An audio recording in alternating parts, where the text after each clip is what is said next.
श्रीफल किसको कहते हैं? अरे यहां नारियल नहीं है, श्रीफल। श्री फलाय नमः, श्री द्रुमाय नमः। चलो ये मंत्र बता देते हैं। सोमवार को बिल्वपत्र नहीं उतारना चाहिए, पूर्णिमा और अमावास्या को भी बिल्वपत्र नहीं उतारना चाहिए, और सोमवार को बिल्वपत्र नहीं उतारना चाहिए। और बिल्वपत्र के निकट जब जावे तो बिल्वपत्र को जूता चप्पल पहनकर बिल्वपत्र का स्पर्श नहीं करना चाहिए, और बिना स्नान के बिल्व वृक्ष का स्पर्श नहीं करना चाहिए। साक्षात भगवती महालक्ष्मी ही बिल्व वृक्ष के रूप में विराजमान है।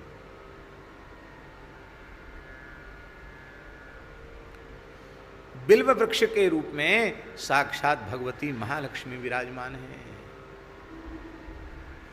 इसलिए बिल्व वृक्ष के पूजन का और बिल्व वृक्ष के स्पर्श का मंत्र है श्री फलाय नमः, श्री द्रुमाय नमः। क्या? श्री फलाय नमः, श्री द्रुमाय नमः, ऐसा कह करके प्रणाम करके तब बिल्वपत्र उतारना चाहिए। श्री फलाय नमः, श्री द्रुमाय नमः। ये श्री ही द्रुम के रूप में, वृक्ष के रूप में। चलो कथा सुनाई देते हैं। ये श्रीफल बिल्व के रूप में लक्ष्मी जी कैसे हुई? श्री सूक्त में भी तो आता है ना, श्री सूक्त में भी आता है ना बिल्व का। क्या आता है? देखो उठ नहीं रहा। हिरण्यवर्णाम हरिणीम सुवर्ण ऋतस्रजाम चंद्राम हिरण्यमीं लक्ष्मीं जात वेदो माँ भाव ताम माँ वह जात वेदो लक्ष्मी मनवगामिनीं यस्याम हिरण्यम विंदेयम गामस्वं पुरुषाम अस्तु पूर्वाम रतमध्याम अस्तनाद प्रमोदिनीं श्रियं देवी वहे श्रीर्मा देवी युष्टाम कांसोस हरिण प्राकाराम आर्द्राम ज्वलतीं तृप्तां तर्पयन्तीं पद्मेष्टां पद्मरणाम ताम यो पयो श्रियं चंद्राम प्रभास्यां सा ज्वलंतीं श्रीं लोके देवजुषा मदाम ताम पद्म शरणम हम प्रपदे लक्ष्मीर्मनिषदां त्वां प्रणोमि आदित्यवर्णे तपसोदिजातो वनस्पतिस्तव वृक्षोथ विल्वः वनस्पतिस्तव वृक्षोथ विल्वः। वनस्पति जो वृक्ष नाम बिल्व नाम का वृक्ष है वो आपका स्वरूप है, ये वेद में लिखा है। वनस्पतिस्तव वृक्षोत विल्वः तस्य फलानि तपसा नुनंतु मायांतरायाश्च बाह्या अलक्ष्मी ही। उसके जो फल हैं हमारी अलक्ष्मी को नुदंतु, बाहर दरिद्रता का नाश करें। बेल का फल दरिद्रता का नाश करता है। सीताराम, बिल्व का फल उसका गूदा निकाल करके भीतर का, और उसको गाय के घी में डुबा करके हवन करने से लक्ष्मी जी की विशेष कृपा प्राप्त होती है।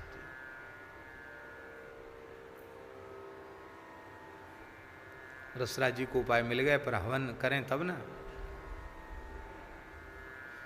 तो ये विशेष, और उतना भी न हो तो लिखा है बिल्व का पत्र, क्योंकि बिल्व फल हमेशा होता नहीं, तो बिल्व पत्र को भी घी में डुबा करके आहुति देने से लक्ष्मी जी की प्रसन्नता प्राप्त होती है। वनस्पतिस्तव वृक्षोथ विल्वः। एक समय भगवती जगदम्बा पराम्बा जगत जननी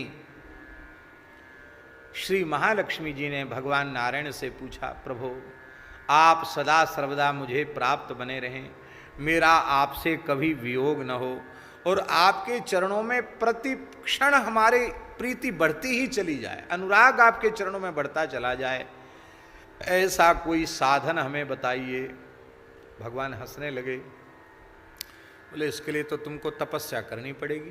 किसकी तपस्या करें? बोले हमारे चरणों में अनुराग तो भगवान शिव ही प्रदान करते हैं, ये ठेका उन्हीं के पास है। शंकर भजन बिना नर भगति न पावे मोर। तो तुम शिव जी की उपासना करो, मेरे चरणों में प्रेम की प्राप्ति के लिए, अखंड सौभाग्य के लिए। तो लक्ष्मी जी उपासना करने लगी। उपासना करते करते करते वैसे तो वो चाहती तो कैलाश में जाके दर्शन कर लेती, और वो दर्शन अलग है, पर तपस्या करके उपासना करके प्रसन्न करना और भगवान शिव का प्रकट होकर दर्शन देना वो एक अलग बात हुई। तो जैसे ही तपस्या करते करते उपासना करते करते बहुत समय लक्ष्मी जी को बीत गया। अब लक्ष्मी जी ने सोचा कि मैं भगवान शिव का अर्चन करूं, तो अर्चन तो रोज करती ही थी। एक दिन लक्ष्मी जी के मन में हुआ कि मैं 1000 बिल्व 1000 कमल पुष्पों से भगवान शिव का अर्चन करूं, कमल पुष्प से सहस्रार्चन करूं। अब उन्होंने अर्चन आरंभ कर दिया।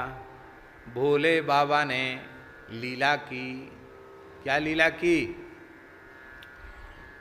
2 कमल के पुष्प चुरा लिए।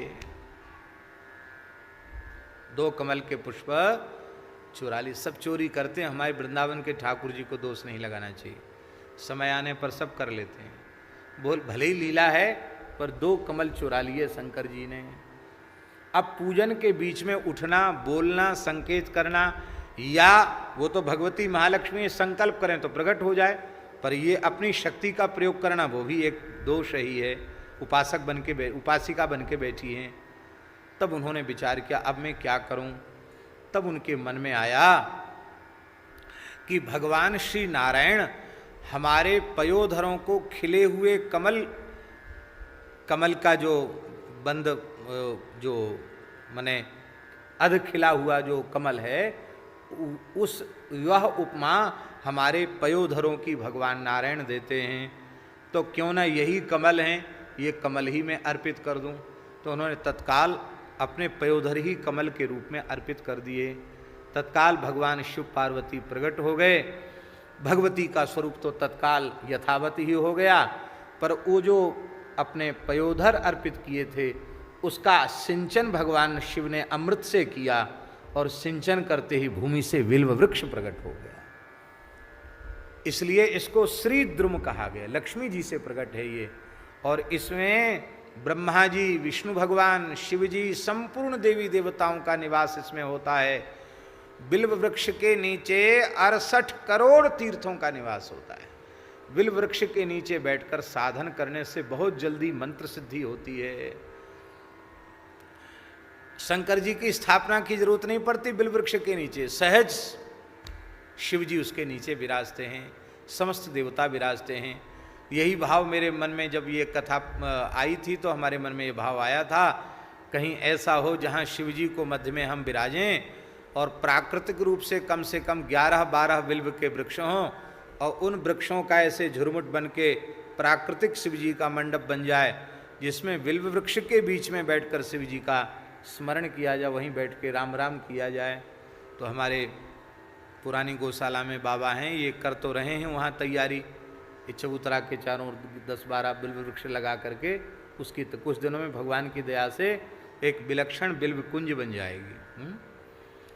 बिल्व की बड़ी भारी महिमा है। ये जो बिल्व के 3 पत्र होते हैं, 3 पत्ता होता है ना बिल्व के, उन 3 त्रिदलम त्रिगुणाकारम त्रिनेत्रम चतुर्धायुधम, ये 3 जो बिल्व के दल हैं, उनमें दाहिने पत्ते में भगवान नारायण विराजमान हैं, बाएं पत्ते में श्री ब्रह्मा जी विराजमान हैं, और बीच का जो ऊर्ध्वमुखी पत्र होता है, ऊपर वाला पत्र, उसमें भगवान महेश्वर, भगवान शिव विराजमान हैं। इस तरह से तीनों देवता पत्र में विराजमान है। इसलिए बिल्व वृक्ष को बिना स्नान के नहीं स्पर्श करना चाहिए, और शरीर में, सारे शरीर में तेल लगाया हुआ हो तब भी स्पर्श नहीं करना चाहिए। जो मर्यादा बिल्व के लिए है वही मर्यादा तुलसी जी के लिए। तुलसी जी का भी स्पर्श बड़ी मर्यादा पूर्वक करना चाहिए। और महाराज जी, बिल्व का जो फल है ना, वो इतना पवित्र होता है कि बिल्व, आप एक बार आपने बेल खाया, बेल का शरबत पी लिया या बेल खा लिया, तो 27 दिन के भीतर यदि मृत्यु हो जाए तो उसकी अधोगति नहीं होगी, उसको नरक नहीं जाना पड़ेगा, वो उत्तम लोकों में जाएगा। एक बार बिल्व भीतर जाने से 27 दिन तक शरीर में उसका दिव्य प्रभाव होता है। हम बड़े भावपूर्वक स्मरण कर रहे हैं। पूज्य श्री प्रभुदत्त ब्रह्मचारी जी ने एक ग्रंथ लिखा है, बिल्व फल अमृत फल। हमको एक बार वह इतना मोटी पुस्तक है, उसको पढ़ने का अवसर मिला है।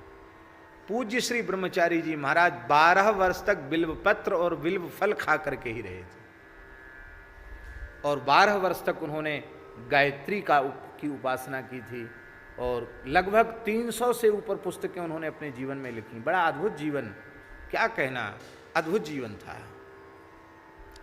और उनके भगवत प्रेम की बात पूज्य गुरुदेव भक्तमाली जी से हमने सुनी। संवत 2001 में आज 77 चल रहा है इस समय, माने 76 साल पहले, 76 साल पहले पूज्य ब्रह्मचारी जी ने जो 84 कोस की परिक्रमा निकाली थी, उसमें अपने पूज्य गुरुदेव भी थे। पंडित श्री भक्तमाली जी ने पूरी कथा कही थी भक्तमाल की, और उसमें बड़े बड़े महात्मा थे। तो महाराज जी कहते थे कि जब कीर्तन होने लग जाता था, श्री कृष्ण गोविंद हरे मुरारे हे नाथ नारायण वासुदेव, तो ब्रह्मचारी जी की विशाल जटाएं थीं और वो नाचने लग जाते। ऐसे लगता था मानो साक्षात शिव जी ही कीर्तन के मध्य नाच रहे हों। घंटों रुदन और घंटों मूर्छा हो जाती थी। तो महाराज जी बताते थे कि सब महात्मा नाचते थे ब्रह्मचारी जी के नाचने के, सब नृत्य करते थे। तो और कहते ब्रह्मचारी जी जहाँ कहीं बढ़िया रज देखते वहीं कबड्डी खेलने लग जाते, कबड्डी कबड्डी कबड्डी कबड्डी, खूब हंसाते भी, जैसे कोई छोटा बच्चा खेले ऐसे खेलते थे पूज्य ब्रह्मचारी जी। तो उन्होंने लिखा है विल्व फल अमृत फल, विल्व की इतनी महिमा है।